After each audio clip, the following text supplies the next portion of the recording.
All right, welcome to another episode of the Pineapple Perspective with Troy Hooper. I'm Troy Hooper, and this is sponsored by Pepper Lunch Restaurants. Have a very interesting conversation lined up for us today. Have the great pleasure of speaking and bringing somebody to the table today that I've gotten to know a little bit over the last 2-3 years out in the restaurant technology circuit at the conferences and events and summits. She's a regular speaker. She's won many awards. She's been in this industry a long time. Her name's Shelly Rupel. She's with Devour. Shelly, how are you? Troy, it's good to be here. Thank you for having me. Yeah, really glad to have you. Really excited for this conversation, actually. I love to talk to people and learn about and share within the audience things that are on the edge, right? Things that are on the cutting edge, things that are coming, or I think people think are so futuristic, but are actually here and working. And I think what you've built and are building with Devour and your history kind of speaks to that throughout your whole career. So we'll definitely get into that. But Shelly, we start every show with asking our guests what hospitality means to you. Well, hospitality means showing up for the customer, right? Being there, the table touch, that, and that's old school from a perspective of how we think about, but it's hosting, providing an experience that you would want to experience yourself. And if you can do that for people, from customer service to tech, to actual inside restaurants, you're delivering on hospitality. So, Shelly, where do you come up with that? Where did that thesis grow within you? How did you come to understand that meaning of hospitality to you? What's the foundation of that understanding for you? As a longtime entrepreneur and like many people, my first job was in restaurants, at Dairy Queen when I was 14. And forward, I've been a restaurant nightclub owner. The what it takes to make people feel special versus I'm just one of a number. I think the restaurant industry has that. We have that particular knack, right? Because we need people to feel special, for them to want to come back and to enjoy the experience. Also, I think it's just natural. And so, for me as a longtime entrepreneur, learning what it means to make customers happy, I think there's so much that is applicable from the restaurant hospitality industry to tech customer service, in that making people feel heard. And so it just always that resonates with me. And probably part of it goes back to what I want my experience to be as well. Shelly, how many blizzards have you had to turn upside down in front of customers in your life? A few. It was mostly a summer job. I also Taco Bell a little bit later in high school, but I spent a fair amount of time in the freezer. And my favorite at that time, now of course all the blizzard ingredients, but was the brownies for the brownie sundae. I always was raising my hand to stock the fridge for sure. So actually, you're in the freezer eating brownies, is what you're telling me. Okay, yeah. Probably too. Now I know So what really goes on at Dairy Queen. that was a teenager thing. Of course, of course.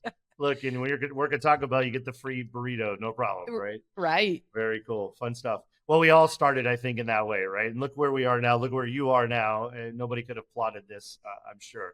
Awesome, Shelly. Let's give the audience a little context. I want to get into some topics that are top of mind, front of industry, out on the edge in innovation, which you're leading that charge. Let's give the audience just a little bit of context about you and what Devour is, and then we'll get into those topics. So tell us a little bit about your history. You've worked at a couple of different tech companies, big and small, and started them like this one. Give us a little bit of that history so we know where Shelly comes from. Yeah, not to date myself, but entrepreneur in the restaurant tech industry for about 30 years now. Started in my early 20s as an entrepreneur, founded a company focused a lot on more on hardware installations, repairs, but also software development. Kind of was that first beginning.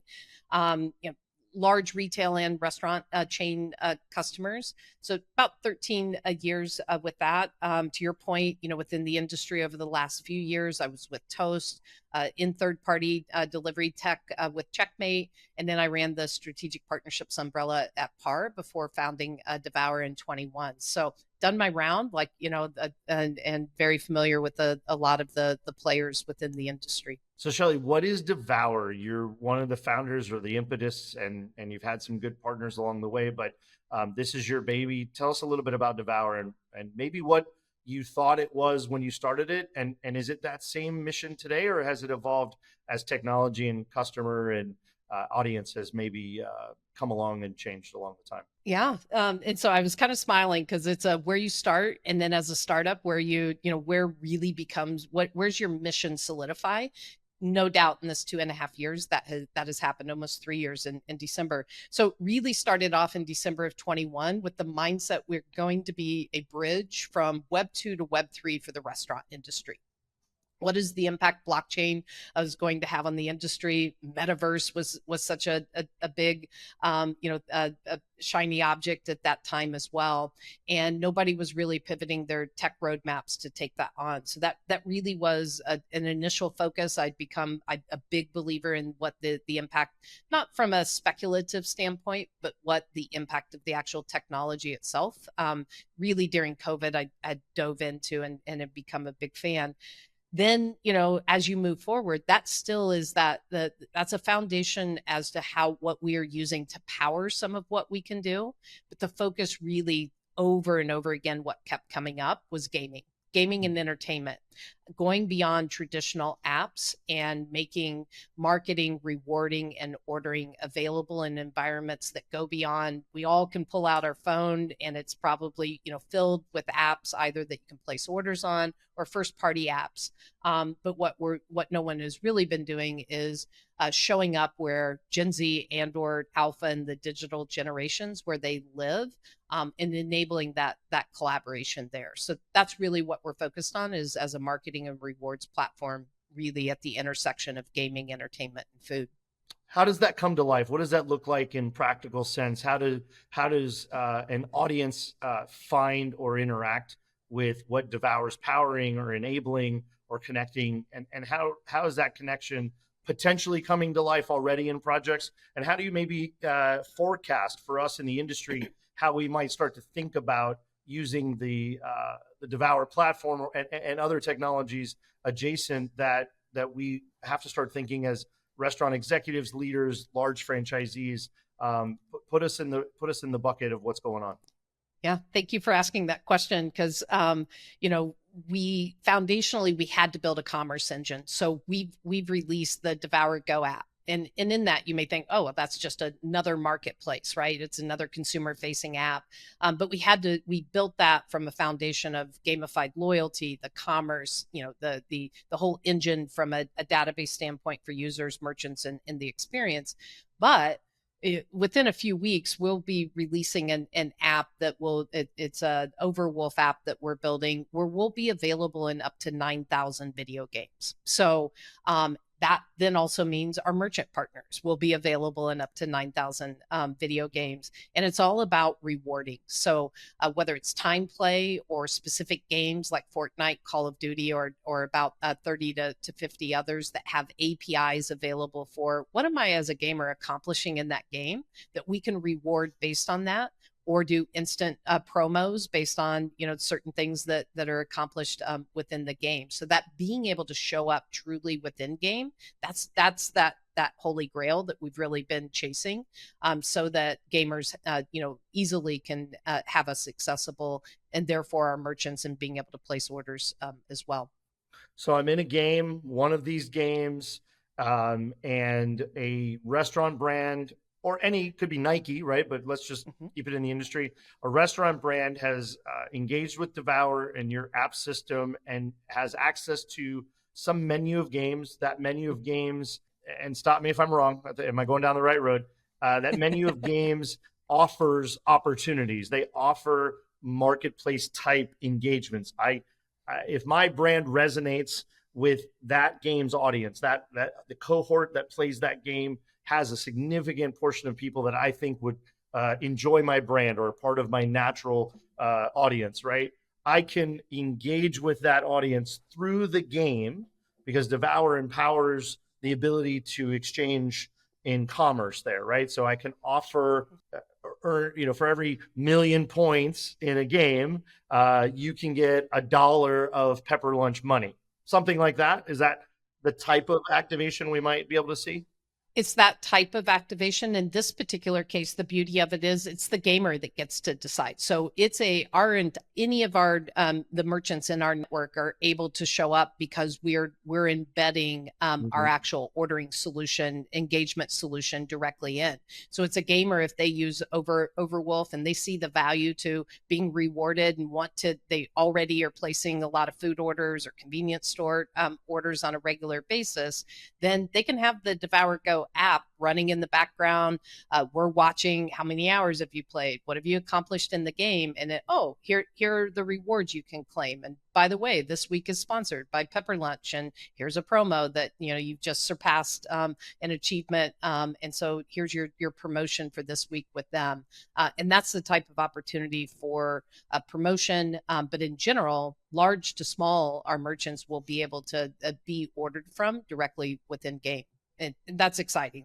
We've been working towards this now for several years, and have had to be patient to get here. And do you get involved in the process to connect the merchant, us, the brand, with these games or audiences within these games? Do you help, or do you have adjacent partners that help us decide who would be best to work with, or where to put, or what to put on the platform as rewards or opportunities or promotions? Is that all sort of a pay to play per offering type environment? So no pay to play to show up. But if you want collaboration, or it could be that, that again, Pepper Lunch or another brand is sponsoring a specific week within a specific game, yes, we'd work with the brands to work on that. If it is a collaboration with a specific game, which that we're still pursuing and opening up those relationships, whether it's the Activisions of the world, Riot, EA, etc. The types of collaborations that are possible for that type of in-game, either food perk, loyalty, being a part of driving a loyalty program, and or a direct collaboration. Those are often much higher priced as far as skins and but there's so much opportunity within gaming that doesn't have to go to those types of full scale campaigns, or they can depending on the desires of the brand. Well, I'll tell you, I want a Pepper Lunch store inside of every one of these games. And I want the pop-up to be like, you've been playing for 4 hours. Aren't you hungry? Don't you want some Pepper Lunch? And then they walk themselves into the virtual Web3 restaurant, and they sit down and they have a sizzling hot plate Pepper Lunch right about the time that the to-go box arrives at their door, right? That's the ultimate goal for me. Yep. And whether it's a metaverse environment, Roblox does a lot of that, right? With the virtual and then the digital twin, you want to, order and have it show up, but be, sharing a meal with whoever it is that you're playing or conversing with. And I think even in 21, we thought that would go a lot faster. There's been a lot that's happened that I think either the technology, the experience itself still is a bit off from a Ready Player One. How close are we there? Yeah. But AR, VR, gaming, it is inevitable, right? That more and more of our experiences will be virtual and digital in that way, especially the digital generations. Theirs will. I don't know your age and my age, whether as much, but it's still. Hey, I'm expecting to be flying around in my personal flying drone soon. Okay, I've been expecting that for a while. Please get me out of this LA traffic. So, Shelly, I think that was pretty low-hanging fruit for a guy of my age and technological prowess and awareness. I think that's sort of the easy imagining of what's possible, and is probably more realistic and is happening in real time.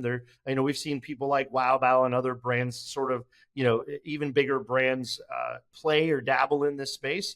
But enlighten us as to what else. What else is Devour able to power, enabling, connecting us to, APIing with, and then let's go short to mid, and then let's look a little further down the road. Now's the time to get Ready Player 2. The movie's eventually coming out, right? What is exactly coming? Total Recall was my future, and then what was it? The scary one with Tom Cruise, Minority Report is what everybody Yeah, thinks about for some reason. I didn't realize that was so right. popular. Give us the happy version of this going forward. Yeah. So again, we started with, I say had to, but we started with the marketplace. But part of some of the products we've rolled out even this summer, we went with dark mode, even in the marketplace, because that, when you think a younger generation, you think gaming, etc. A lot of white space isn't, so that's one thing that we did. We did a Coinbase integration, so anybody can pay with their favorite crypto, not just our token, but any of their favorite, and that collaboration with them. We've done our embeddable widgets, so any partner could drop our entire technology marketplace ordering engagement right within their app, their streaming world. We'll advance that as well, that if it's an actual mobile app, that it could be dropped in to that as well. We released our partner portals, so there is a plethora of things that can be done with that. From initially it was our brand map system, so a multi-unit brand, being able to find out more information about them holistically, and then find all of their locations that are available in Devour Go. But it expanded from there. We can do a campaign and auto minting for cross collab or marketing campaigns. So think that's one way that we use the blockchain, is instead of a paper coupon, a digital coupon, we drop just in the background. You don't have to know what blockchain or Web3 is. We drop a reward badge that basically goes in a Devour Go wallet or backpack, and then you can trigger any promotion off that. You could trigger it something that they get one time a week or monthly, or a single promotion, a hidden menu item, maybe for a certain collab. We can use that same platform to do sponsored esports tournaments. We've got a couple merchants that we're looking at doing those with. So think esports tournament, think having a large social footprint, so you get a lot of players in this sponsored tournament, and then you do a broadcast of it. So instead of it just being all the players playing, you're actually broadcasting it as a live event. And then you have commerce ordering right there and available right within that same portal and experience. So there's a wide range of what we can do. You mentioned APIs. We're definitely in conversations with a couple of relatively large gaming platforms. They'll need hospitality APIs, specifically as they start to adopt commerce within platforms. And so, driving that, being able to virtual experience. I'm walking into a Pepper Lunch virtual location, sit down with Troy to have lunch, and a virtual twin, whether it's I make my own, as you guys are famous for, and actually have that then delivered to me IRL or in real life within 20 or 30 minutes. So those are some of the products that we've been working hard on, that we've released. And then the APIs and being able to drive commerce for experiences is something that we're in talks on, and that we've built our platform and our tech around being able to do. I got to tell you, you and I are going to be spending a lot of time together in the coming 6 months, because not only did I have some ideas that this just digitized and empowered, but boy, you gave me even more ideas while you were talking. And I would say 9 out of the 10 things you might have listed there, I'm really interested and excited about how that can be activated. I really believe in the loyalty space, definitely about surprise and delight, definitely about making a connection between the brand and the leadership and the operator and the audience, the community, empowering employees to provide surprise and delight and reward, and certainly recovery is always a thing, but I don't want to focus on the negative. I want to focus on building connection, building community, making that relationship stronger. And there's so many fun ways to do that. And just like you said, like this thing that can be in a wallet or on a phone, on an app, could be activated in different ways. We have different stages and tiers and classes and, levels, and then they can get to different things. My gosh. I've got some things up my sleeve we need to talk about that involve some Asian and Japanese specific toys and plushies and machines, I'll just say. And environments. So yeah, and then game for me, no brainer. I think to my cohorts and colleagues and peers in the industry that might be listening, there is a captive audience sitting on a computer for an extended period of time, some of these people are making a living doing it. Many actually are, in varieties of ways. And there's an opportunity for brands to show up authentically and connect with those audiences. And I think that's important. Not spray and pray, not be everywhere, not be a billboard in the background, but to really have an authentic reason why you are in that space. But I think once you're in that space and you really understand that customer and that audience and that community, if you really play in it authentically and understand it, I think there's a massive opportunity, and it's not getting any smaller. Like we say at Pepper Lunch, 50% of our customers in the United States are under 30. What does that mean? That means that the highest percentage of financial decision makers on the spend of dollars at restaurants are our customers, because most people don't realize that the 12 to 15-year-old actually decides what the family eats every day. And when they're traveling and when they're at tournaments and when they're at gaming or cons, they're making the decision where the food's coming from, right? And it has to fit within their ethos and belief system and brands that they connect with. And I think there's just a massive opportunity to activate that energy.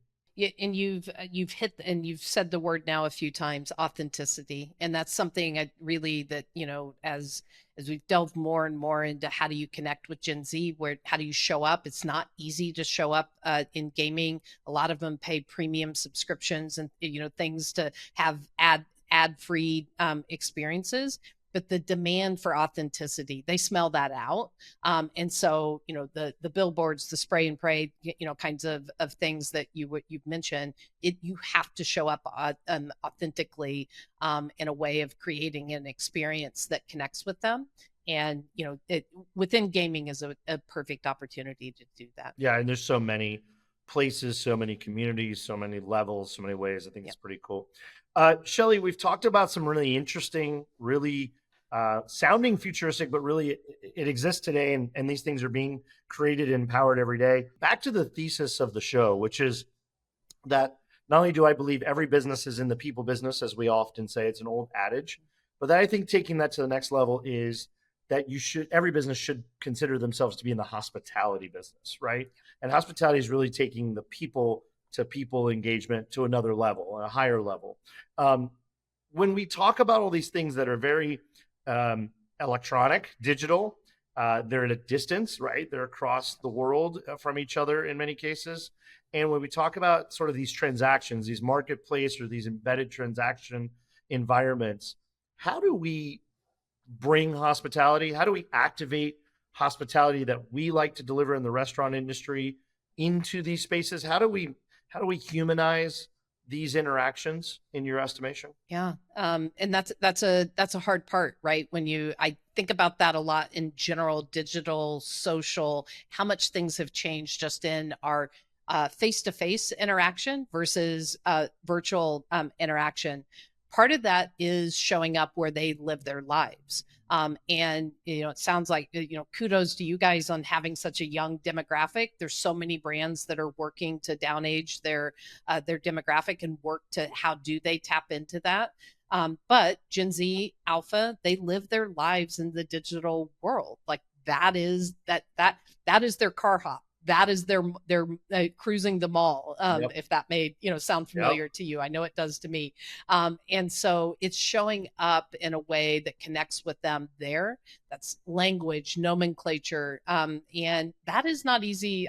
Even as a company, in the Web3 I world, can't use for the us, word Riz, Shelly. If I say the word Riz or and I don't want to say you're anything not because I don't know what they mean, but yeah. Exactly. Yeah, that's in our world, Web3 and having a community was something very different to me. I've never, as an entrepreneur, I'm going to start a company, and now I suddenly have a community, and we have to figure out how to connect with them. But even within that community, a lot of our community are business colleagues and different things that are not that demographic, right? So showing up authentically for them, even as a tech company building, that's language and not trying to be too cool, right? That's having our entire engineering team are all under 30. And so, that's an important, I listen to them a lot of, how do we show up and connect in that way? And so I think that's that trick in this digital world. That's customer service. How do we connect? What language do you use? How do you show up? And being where they do, showing up where they do live their lives, but then delivering on a customer service at an unreasonable hospitality level, which is never easy to fully accomplish. But that's what you want to strive for. So my next hire needs to be a 19 or 20-year-old up and coming gamer who understands not only the nomenclature and vocabulary, but the community and what they seek, right? So, and I'm not being silly. Like I do think, back to the folks that I hope are listening to this, we should be thinking about having these people available to us. And that could be consulting, that could be focus group, it could be a lot of things, but we should be thinking about this like we thought or still think about social media influencers or content managers or community managers. I have a social media community manager. I have a content team, right? We need to be thinking how this is where it's going, right? It's potentially leaving the phone, right? At some point. And so if that's the case, how do we get ready for that, right? And I always want to be there, but I also want to think about how can we be hospitable? How can we be personable and deliver a very individualized experience, but also make it feel like there's a brand that's not chasing the trend or the words of the day or the game of the day, right? Like, I think you have to pick your community and get in deep. And I think the only way to do that is, to your point about the age thing, is this is another world, and it literally, and we need to have people on our team that understand it. For sure. Yeah. Shelly, let's talk more specifically about Devour as a company. Here comes the infomercial section of the show. All right. People will stick around because we'll ask you funny questions at the end. But tell me specifically about Devour. What does it actually do? What is a restaurant, enterprise, or individual or small brand look to Devour for? How do we engage? Sell me something. At the heart of merchants' brands should be wanting to work with us because of our focus on gaming, entertainment, and we're not just a transaction-based platform. Commerce is, of course, important, right? In the end, you want people to be able to order food, get it, and consume it, but it's the engagement, it's the experience, it's the showing up and being in places others are not, and that's an important part. So when a merchant joins our network, that makes them available there. Now there's some that we're doing case studies or more, promotions, actual campaigns, so they get more exposure. Higher the budget, the more obviously on that. But in general, just working with us or being in our network put you in the places we're working to go. So that's an important.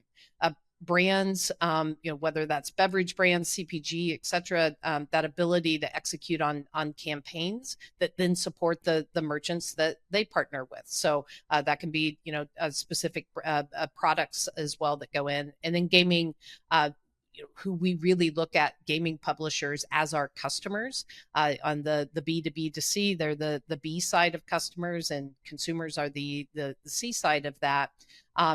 They need to be able to, they're looking for new ways to generate revenue, loyalty. Even very large franchises are still looking, how do we keep players coming back to our franchise? And our platform gives a platform and a capability to collaborate and drive that revenue. So, we've got something for each of the pieces of the puzzle that fit into our marketing and rewards platform. Those are the high points as to, why do business with us? Why care about what Devour is doing? And I think even in 21, it seems so futuristic, or what are you guys doing? Or I've had a lot of people, I just can't quite figure out what you're doing. It's like, we're just working to show up in places where this generation lives, and take our partners there with us. Well, and that's the hard part when you don't. I'm full disclosure, I've said that to you, right? I've asked you to tell me what Devour is about 8 times in 3 years, because it takes time, and at the end of the day, I think that the folks in my position need to swallow that pride pill and say, I'm never going to be the cool guy in the room. I'm never going to know. I'm not in that. I don't do that. I need people who do that, like you, to inform us and help us understand and drive and all I have to do is say yes, right? All we have to do is approve a budget, approve a plan. Does it authentically represent the brand? Are we connecting with the right people? I think that's a really important self-awareness exercise. The answer is not to do nothing. The answer is to find the people in, like anything, who do know it and can empower you and have a partner like you can. What I heard in all of that, though, in addition to the last comment, is Pepsi should be paying for my campaign inside Devour. Got it. All right. Exactly. I mean, you think any Coming for you, brand, Pepsi. right? You're typically either a Pepsi or a Coke house, and why, they want in gaming as well. And so that's a perfect campaign. That's a perfect campaign scenario for a merchant and then a CPG brand like that. So yeah, I hear you, and you should be. Excellent. I'm thinking of all the ways to parse my audience. There's the Pepsi audience, there's the Tractor Beverage audience, and there might be a Kieran Beer audience within that gaming world. There are over 21s in there somewhere. So Yeah, I love very it. good. Shelly, how can people find Devour, connect with you? Give us that easy, and then we're going to go into some rapid fire fun questions. Yeah. So devour.io is our corporate site. So you can learn more about what we're doing in general. Devourgo.io is our marketplace. If you want to see, what's that experience, spin the wheel, get some points on Go VIP, level yourself up, get some buying power with that. And you can always reach out to me either LinkedIn or just Shelly at devour.io. Happy to talk with anyone that wants to learn more about what we're doing. And not that Thank you Devour for is a that. hard word, but if you're not watching this on YouTube, it's Devour. I don't know. I could imagine where if I heard it audibly, I might not spell it right. All right, Shelly, let's have a couple rapid fire questions. I make these up. They're not even written down. I don't even know if I'm going to come up with one or five. But tell us about an NFT you own. Describe an NFT you might have bought in the rush a couple of years ago. Yeah. So I should be talking about our industry pass, which is what we use for to trigger I have two. free. I You have two. two. Love it. So you get your $10 a month to be able to spend, and your $0 standard delivery fee. For me, World of Women is one that and I'm still a huge fan, and have done some collaborations with them. So what they really, as far as empowering women, and some of the whether it's celebrities or business people that they've had involved in that one, they've had staying power in what they continue to do. So that's one that is one of my proud ones. We definitely, as a company, we've got a Pepsi mic drop NFT, a V Friends version 2, not 1. Some of them, their first ones were so expensive, and so we've really, some of the different communities that we work to collaborate with, or we've done sponsorships with, we do work to try to own one of their NFTs as well. Very cool. Very cool. It is still the pass. It is still the ticket. It is still the membership card to these communities. So, and that, honestly, right, that is the utility and the use case. We are a Web 2.5 company. So we are not strictly Web 2. There's so much that we do that's powered by Web 3, but we also are not working to decentralize the world at all. It's how do you use this technology, and loyalty, memberships, promotions. We can't do things with our Web 2 technology that you can do with blockchain. So I'm a big advocate, or very passionate about what the real world use case is for that. And it will have an impact for sure. Marketing is just a perfect one. Yeah, it's a great place to start. All right, Shelly, you travel a lot like I do.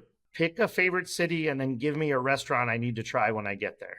Oh my gosh, names of restaurants always, but I have to go back to, and I think you probably have maybe attended one of Jeff Alexander's meals, so I'm probably not telling you a new one, but Chicago, Shaw's Crab House, the downtown location, the original, actually, that's having grown up in Indiana, that Shaw's has always been my favorite restaurant all time, hands down. Super good. As a matter of fact, every year for NRA, generally get to the privilege of joining Jeff's dinner there, or one of them. And if he's not having it there that night, actually every trip I have taken my team.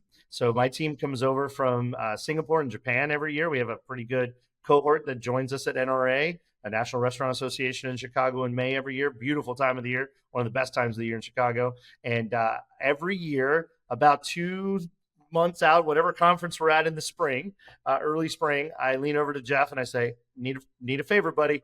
And he texts somebody and I get my 10, 12 person table at Shaw's.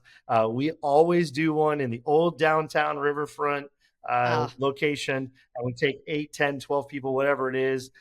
Try to bring some guests if we can, and we always just fill that table. Like, you can just go crazy with the seafood towers and all that fun stuff. There's nothing better, and you probably are in the fancy dining room. I always have preferred the oyster bar. Yeah. I love the chaotic atmosphere. A lot of times they'll have live music in there and whatnot. So I that's where I've spent. I don't know. I've probably been there 50 times over the years, but that it's typically always the oyster bar. Yeah, when you're in Chicago, and when I'm in Chicago, and I owe Jeff this. Not only has he been so gracious to set up reservations for me for my whole. He's like my personal Chicago concierge, but also host dinners, of course.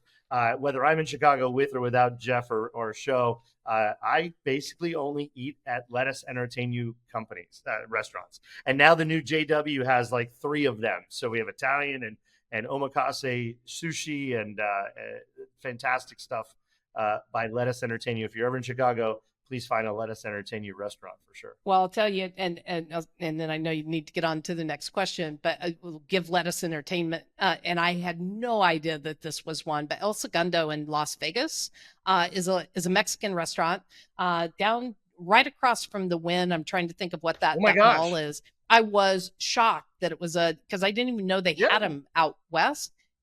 Like the charbroiled, from the vegetables to the meats to, and oh my gosh, the black iron quesadilla or queso dip. Sorry, I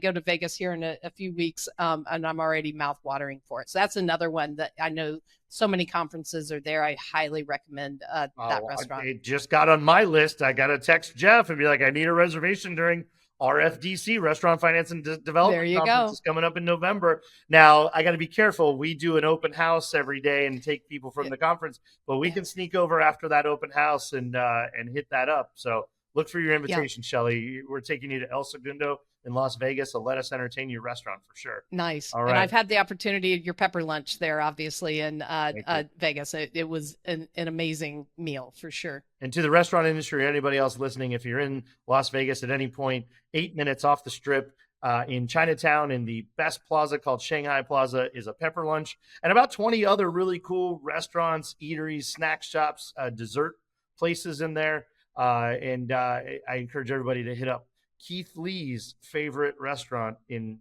Chinatown is Pepper Lunch, and he's been there 3 times. He's mentioned it on video. So get yourself out to Pepper Lunch in Las Vegas when you're out there for a conference or a weekend or whatever you're doing. Shelly, it's been an awesome conversation. Really appreciate you coming on. We learned a lot. I learned a lot. I've got a lot of ideas. You're going to be getting a call from us. We want to set some things up for the next few months and get into this community, because our customer is absolutely online and in these environments, and we want to have the opportunity to interact with them. So I'm looking forward to working with you on that. And again, so always so good to talk with you. You too. I think you're going to be returning the favor. You're going to be joining us on Rock My Restaurant. So look forward to having you as the guest and in the hot seat there. I love being a guest. This is a little bit of work. Yeah. So thank you so much for having me. It's been a great conversation. Really appreciate it, Troy. Great. Thanks so much, Shelly. Thank you for listening to The Pineapple Perspective. If you loved today's episode, leave a review and a 5-star rating. I look forward to welcoming you back next time.